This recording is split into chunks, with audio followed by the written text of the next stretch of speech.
Good evening. Rochester police are providing crowd control in the northeast section of the city tonight after this year's Puerto Rican festival. Police say they stepped up their efforts after some arrests have been made. However, we're told the crowds out there are actually smaller than they were last year. Sierra Putman joins us now live not far from where police have a command post set up. Sierra, what can you tell us? Tina, we're actually at that command post. That's why we have police cars right behind us. If you look to the left of me, you actually see horse trailers. That's because the mounted patrol is also out here. They also have the SWAT team on standby, but it has not been deployed yet. Unfortunately, following the Puerto Rican festival, this turns out to be a problem where the police department has to do with violence, and that's the reason why we're bringing in the public information officer, Sergeant Justin Collins. Thank you so much for joining us tonight. No problem.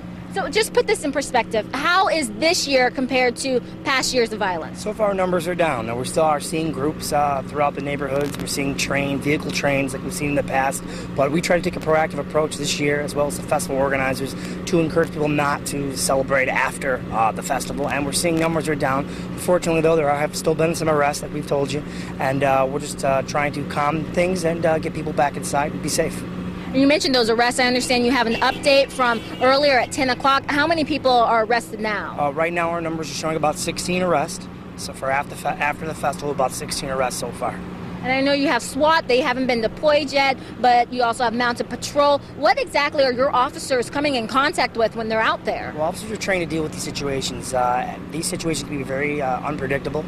Like you said, there were rocks and bottles thrown at some officers earlier on in the day.